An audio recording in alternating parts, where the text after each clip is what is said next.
मित्रों नमस्कार।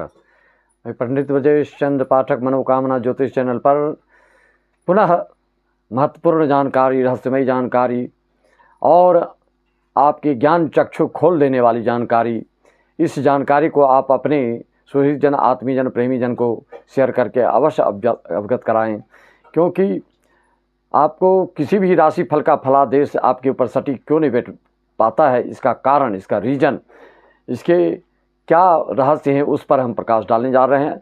आगे बढ़ने से पहले वक्रतुंड महाकाय सूर्यकोटि समप्रभ निर्विघ्नं कुरु मे देव सर्वकार्येषु सर्वदा। आप जैसा कि जानते हैं, इसे 2025 में 29 मार्च 2025 को शनि ने अपना राशि परिवर्तन कर लिया। 30 साल के पश्चात या आपके अब शुक्र, राहु, बुध आदि के साथ अष्टम भाव में बन रहे हैं। हर राशि के लिए यह अलग अलग भाव में यह युति बना हुआ है।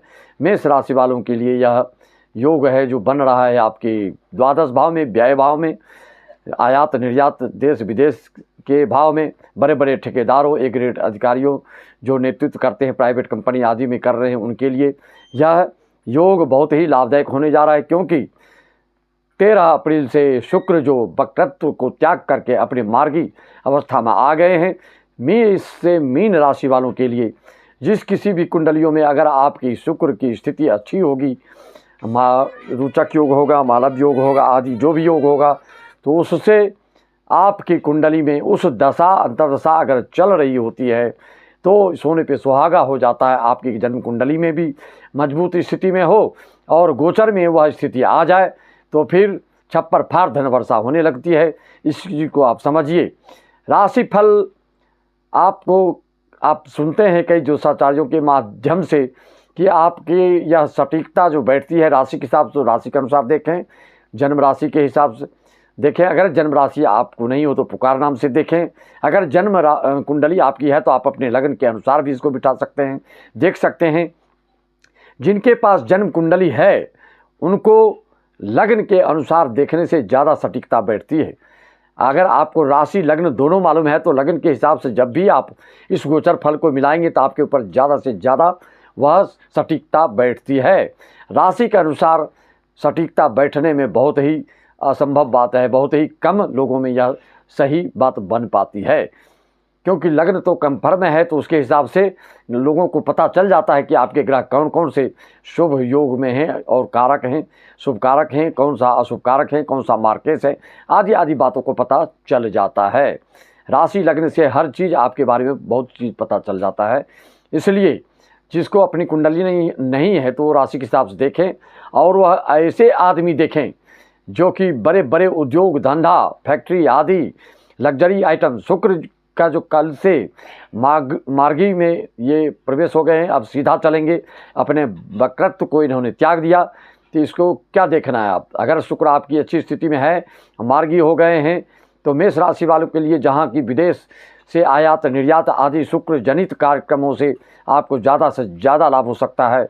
शुक्र स्त्रियों का भी कारक है जो स्त्री जन्य कारोबार से जुड़े हैं, श्रृंगार के आयात निर्यात कर रहे हैं या दुकान खोले हैं, बड़े बड़े बुटीक आदि खोले हैं, होटल मैनेजमेंट आदि किए हुए हैं।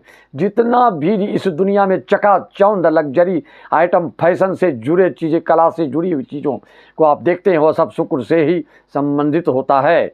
अगर कला जगत से जुड़े हैं, फिल्म उद्योग से जुड़े हैं, किसी भी कलाकारी का जो कारक ग्रह है शुक्र ही है, वही आपकी कलाकारी में निपुणता, दक्षता और विशेषता हासिल करवाता है। तो अगर शुक्र आपके योग कारक हैं आपके कुंडली में, तो आपकी स्थिति वर्तमान में अभी लेकर 13 अप्रैल से 31 मई तक लाजवाब, शानदार, आन बान शान आपका उत्तरोत्तर वृद्धि होती क्रम में जाएगा। और जिनके मेष, सिंह, धनु लग्न राशि हो तो ऐसे जातकों के लिए, खास करके सिंह राशि वालों के लिए, यह अभी आपके जो लग्नेश हैं, लग्नेश का बहुत बड़ा फायदा होता है। जिस किसी का भी लग्नेश जब अपनी राशि में आ जाते हैं तो छप्पर फाड़ धन वर्षा होता है, आपकी मन मजबूत हो जाता है, आपका विल पावर बढ़ जाता है, आपका आत्मबल बढ़ जाता है, आपका विश्वास बढ़ जाता है। आपकी जब तक आपका में किसी भी क्षेत्र में आत्मबल नहीं बनेगा, विश्वास नहीं होगा, मजबूती से आप नहीं बढ़ेंगे, तब तक उस कार्य में सफलता की गुंजाइश नहीं होती। कहने का तात्पर्य आप अपनी कुंडली का लग्न का अंश और लग्नेश का अंश भी देखें। जिस किसी की कुंडलियों में रोचक योग, मालव योग, हंस योग और भद्र योग, जितने योग दिख रहे हैं, अगर लग्न लग्नेश आपके अंशहीन हैं, जीरो हैं, 0 डिग्री के हैं, तो आपके यह सब फलीभूत नहीं हो पाते हैं, निष्क्रिय हो जाते हैं, उदासीन हो जाते हैं, मृत अवस्था में चले जाते हैं।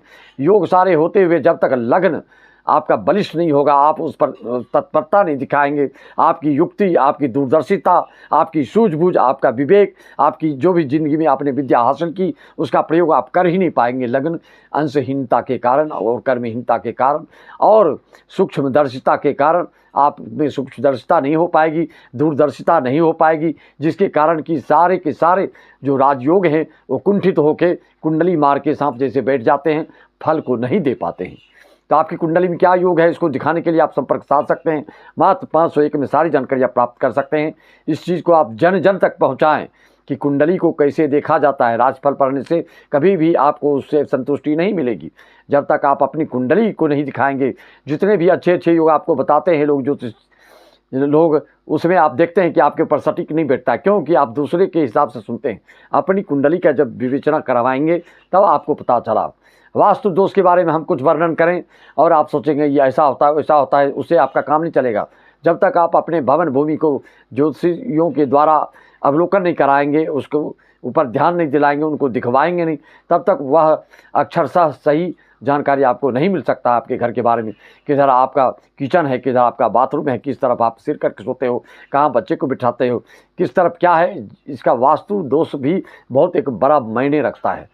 हर चीज़ का आपको ध्यान देना पड़ता है। तो इस शुक्र राशि के जो वक्रत्व था वो त्याग करके मार्गी में आ गए हैं। 31 मई तक जिन कुंडलियों में जिसकी कुंडलियों में यह शुभ योग में है, वैसे लोगों को छप्पर फाड़ धन वर्षा देने जा रहे हैं। और सिंह राशि वालों के लिए यह आपके सूर्य लग्नेश भी अपने लग्न में आ गए हैं, तो ऐसे जातक के लिए हर दृष्टिकोण से आपको शुभ ही शुभ परिणाम मिलने वाला है। सूर्य देवता, सूर्य ग्रह आपके उच्च के हो गए हैं। जितने भी सिंह राशि वाले हैं, अगर सूर्य आपके उच्च राशि में जन्म कुंडली में हो तो यह बड़ा राजयोग हो गया और बड़ी आपकी पैनी नज़र जिस योजना के लिए, जिस प्रस्ताव के लिए, जिस चीज़ की आप अपलक प्रतीक्षा कर रहे थे, और वो अवस्था, वो पल, वह अवसर आपको प्राप्त होने वाला है। उसको भुनाइए जल्दी से जल्दी, अपने मन मस्तिष्क को, अपने दिमाग को बिल्कुल उसमें भिराइए और उससे ज़्यादा आप लाभ प्राप्त करिए। 1 महीने के लिए हर साल आपके सूर्य देवता उच्च के बन के आते हैं, आपके लग्न अवस्था में स्वराशित में होके भी आते हैं। तो यह अभी जो है सूर्य देवता आपके मेष राशि में आ गए हैं और शुक्र भी अपने उच्च अवस्था में है मार्गी होके। तो लाजवाब शानदार फायदा सभी राशियों वालों को, मेष से लेकर मीन राशि वालों को देने के लिए हैं। हर एक राशि में होते हुए भी आपकी रेमेडी, आपकी मेडिटेशन, आपके इष्ट देव, आपके लिए हर चीज़ अलग अलग होता है। जरूरी नहीं है कि सिंह राशि वालों के लिए सब एक ही रेमेडी और एक ही विश्लेषण होगा, सबका अलग अलग होता है। जितने आदमी उतनी तरह की कुंडलियाँ हो जाती हैं लोगों की।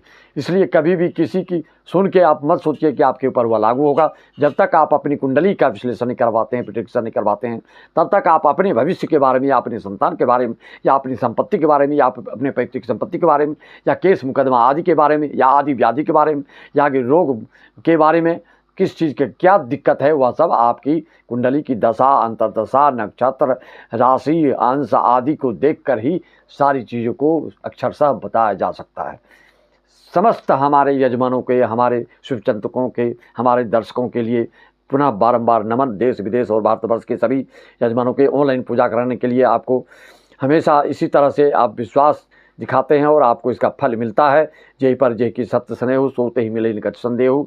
जो संयोग, जैसा आदमी जो खोजता है, जिसकी जो विचारधारा है, उसी तरह के व्यक्तियों से भगवान उसकी मुलाकात और उससे पूजा पाठ करवाते हैं। कभी कभी आप देखते हैं बड़े से ज़्यादा खर्च करके भी आपको किसी तरह का लाभ नहीं मिल पाता है।